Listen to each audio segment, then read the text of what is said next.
دغه زغروال ټانک د یوه زده کوونکي لخوا د 1 کال په موده کې جوړ شوی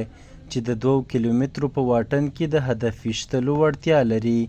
زرین جان د یاد ټانک جوړونکی وایي تر اوسه یې شاوخوا 1.5 لک افغانۍ پرې لګولي او سربیره پردې یې یوه بې پیلوټه الوتکه هم جوړه کړې ده. او ما د کوم شیان چې جوړ کړي دي په کمو موده کې مې جوړ کړي دي 1.5 لک روپۍ مصارف شوي دي چې 2000 متره حرکت کوي، 2000 متره وړاندې دقیق ویشتل کوي، 3 کمرې لري چې یوه د شپې ده او 2 د ورځې دي. د زده کوونکو لاسته راوړنې یوازې په نظامي برخه پورې محدودې نه دي، هغوی په تخنیکي برخه کې هم پرمختللي سیستمونه جوړ کړي دي.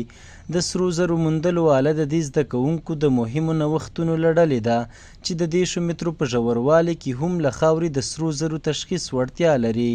برنامې ته یو د سرو زرو آله جوړه کړې وه چې هغه 10 متره ځمکې لاندې سره زر معلومولی شي او کولی شي چې 10 متره لاندې د ځمکې څخه سره زر موږ ته وښیي چې دلته سره زر موجود دي او په دې کې موږ ډېر مهارت څخه کار اخیستی ده او که چېرته موږ ته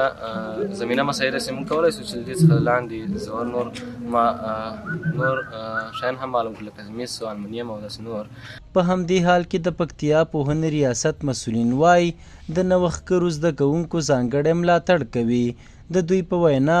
غوره زده کوونکي به د لا زیات علمي او تخنیکي پرمختګ لپاره د عامه ساینس ریاست ته ور وپېژندل شي.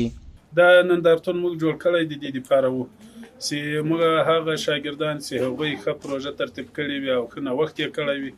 هغه د پوهنې وزارت د ساینس او عمومي ریاست ته مو معرفي کوو، هغه بیا امکانات ورته برابروي چې هلته بیا د ملک په سطحه بیا په دې سیالیو کې ګډون وکوي. په دې نندارتون کې د زده کوونکو لسګونه ډوله نوښتونه د یوې ورځې لپاره نندارې ته وړاندې شوي وو چې د حکومتي چارواکو ترڅنګ ګڼ شمېر زده کوونکو هم پکې ګډون کړی و.